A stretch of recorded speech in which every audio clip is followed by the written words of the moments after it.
Oh, we're truly blessed with a really beautiful day with beautiful views, and we just just had a lovely little lunch there. Just a soup of the day, which was delicious. It was. And we're now going to have a look at the Shaftesbury Abbey Museum and Gardens.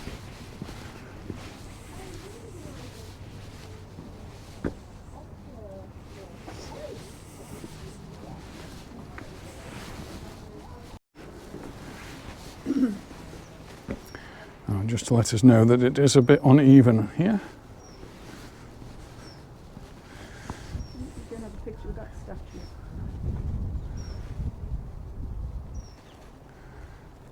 I'm going to leave my bag here while I'm Only ruins here now, but sort of interesting things. And you get an impression of what it was like from what it is now to a little bit of a reconstruction there, illustration by Dr. Jonathan Foyle.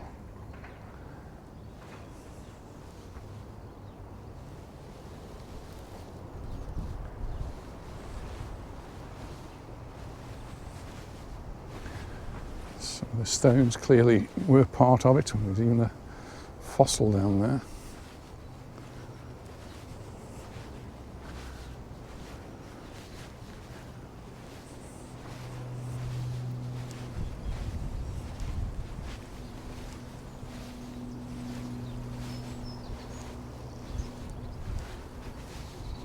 Where the walls were.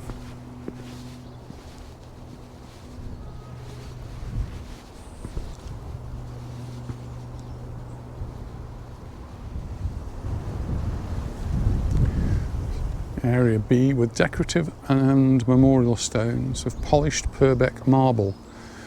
These include pillars, tomb slabs and tomb bases.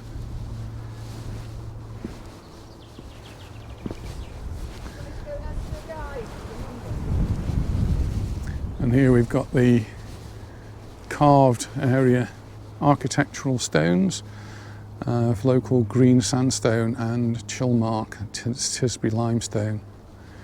These include small and large pillars, vaulting stones and moulding corners. If you look carefully, the stonemason's tool marks. So here, it's quite clear on the end of there, you can see the tool marks where it's been chiselled and shaped.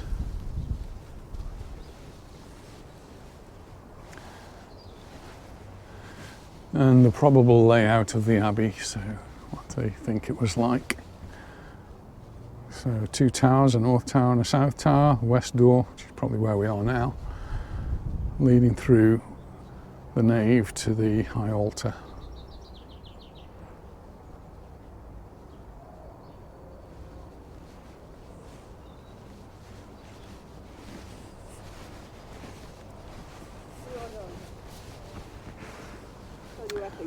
And it has got the explanation. So number 4, these are just rubble piles of a screen possibly shielding the chapel in the south aisle from the entrance. This area D over here has carved miscellaneous stones, mostly the local green stone, and these include basins. They've got basins there. Trough, gutter, stone roof tiles and other shapes. You can tell they're stone roof tiles because they've got a hole in them, and that's how the roof tiles would have been held in place. If I go up there, will you take a picture of me with that man? Please. Is that Alfred?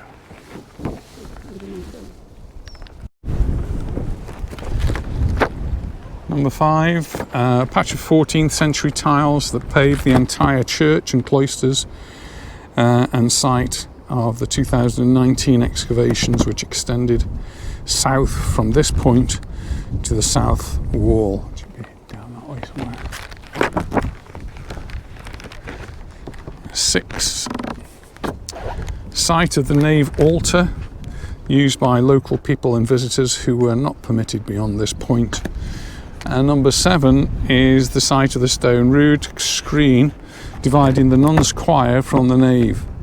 An access passage for the nuns was created with the second wooden screen behind the rood. I'm going to sit down there. Do you want to take your bag?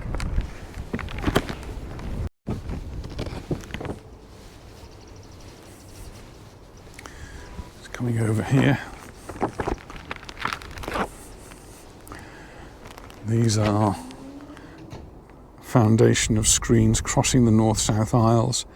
The north aisle has a fine tomb slab laid across it.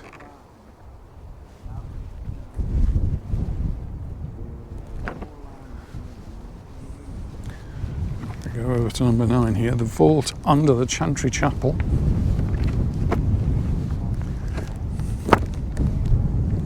With a tomb in the north wall, one of at least 10 chantries. A chantry was a small chapel added to the aisle and endowed with to provide regular prayers for its sponsor.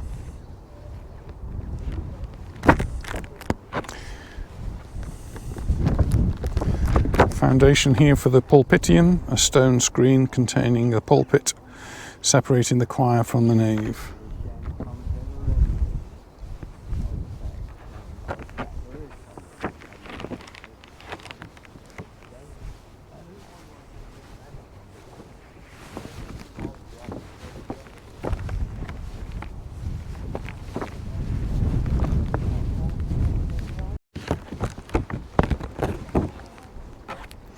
Location of 4 massive piers that supported the central tower.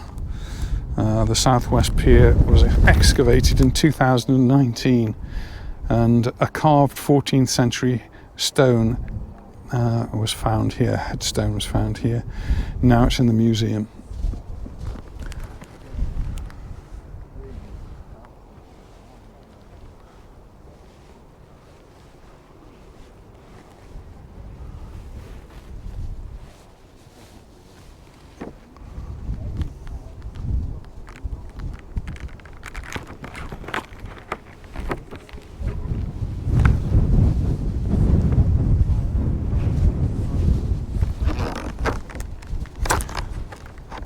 This is the choir stall footings here. And then over on number 13, Purbeck marble coffin. Remains almost certainly of an abbess were found in it, together with fragments of cloth and pins.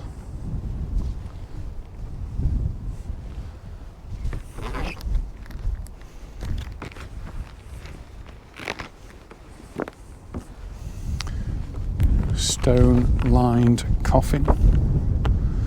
The grave was empty, but the coffin nearby held the bones of a small elderly woman.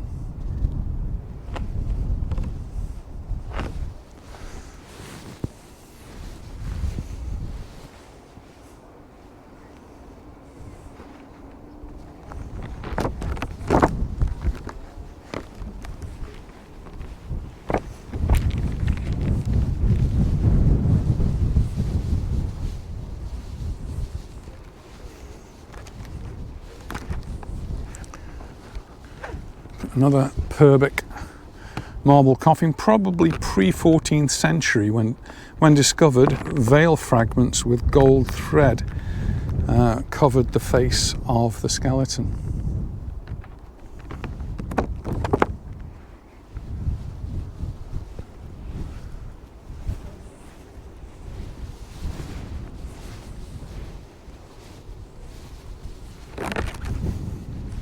In the corner are footings for the pre-14th century aisle, matching the north choir aisle.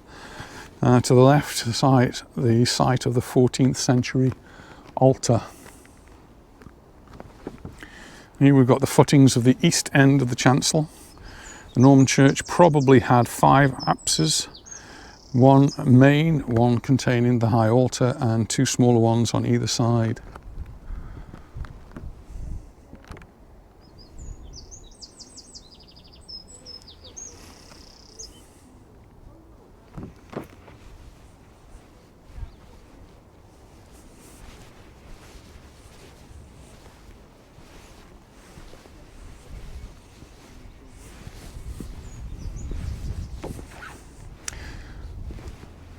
tomb is possibly 14th century. Items found in the coffin, a gold ring and pins, which are again now in the museum.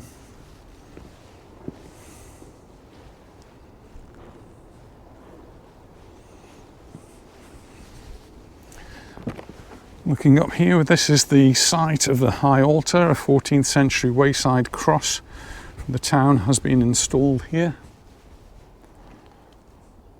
The niches in the cross contained medieval alabasters which have been removed and conserved. You can see bits that have been cut out of it, so those have been taken away to be cared for. This number 20 here is a 12th century tomb of a very important individual, possibly an abbess or possibly royalty.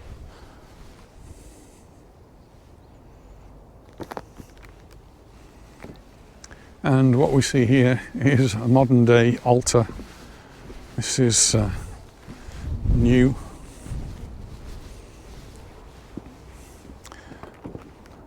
Modern altar, and it was blessed on the 18th of June 1995, built to a design based on an Anglo-Saxon model.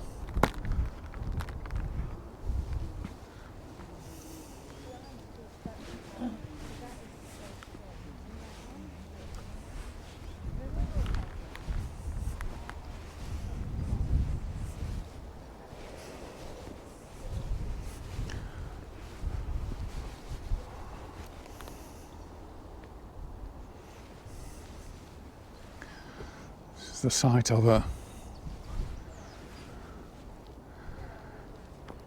tomb which contained a complete male skeleton with the stem of a pewter chalice and 2 buckles, probably a priest.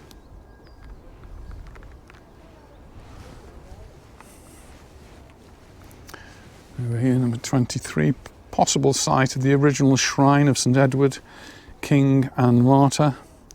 3 stones in the apse are Norman flooring. Note the broken stone with the engraved cross. You see that there?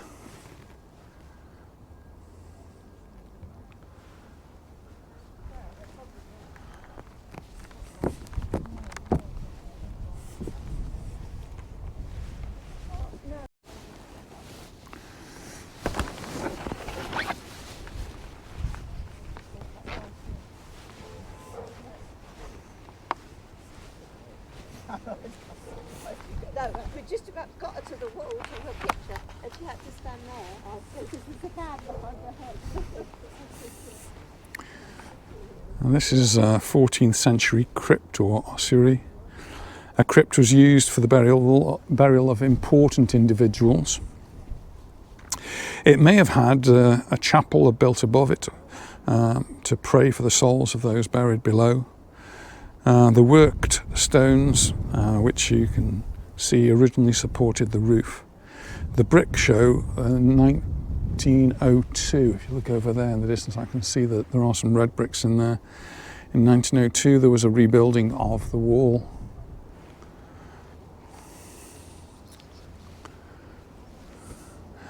A lead box containing some bones from the skeleton of a youth, probably the St Edward's relics hidden in the dissolution, were found here on the 22nd of January 1931.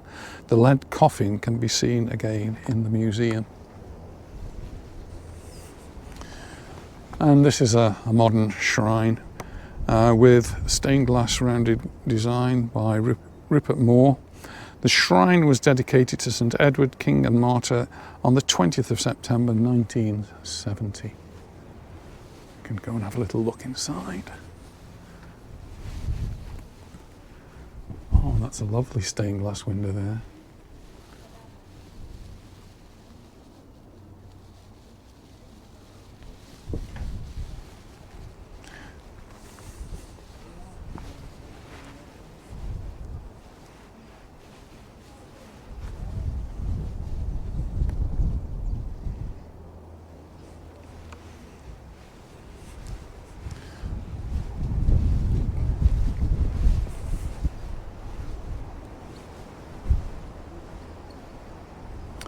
And number 27, right up there. There's the statue, and he's just had a photograph taken of it with King Alfred.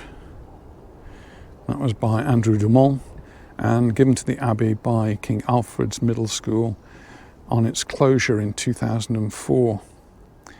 And it says to look for its heart through the ribs of Alfred's left-hand side. Better go and take a closer look. And there he is, King Alfred. And through the left side, we've got the rib cage there and the heart. I don't know if you can see that. There. And we can look down on the ruins of the Abbey and just imagine what it was like all those centuries ago. All of these are apple trees. Lots of apple trees, pears.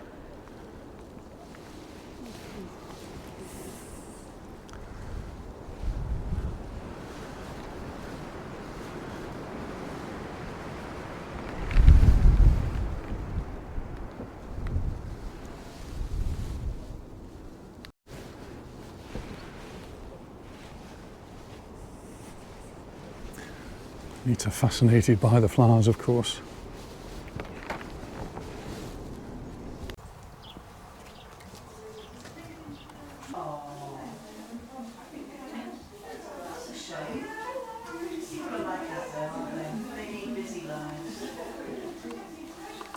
Bear skin on, so you could put it on. Yes.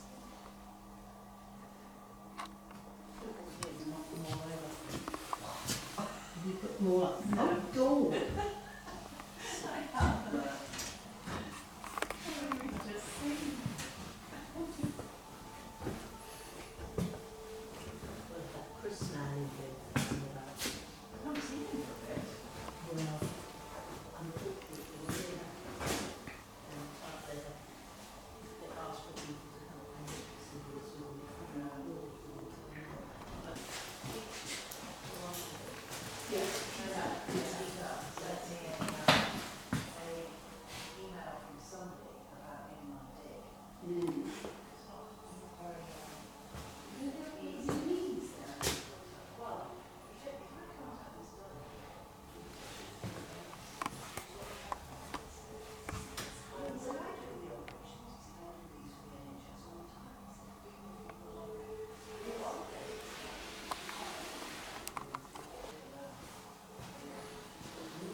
Stay in my own home, yes.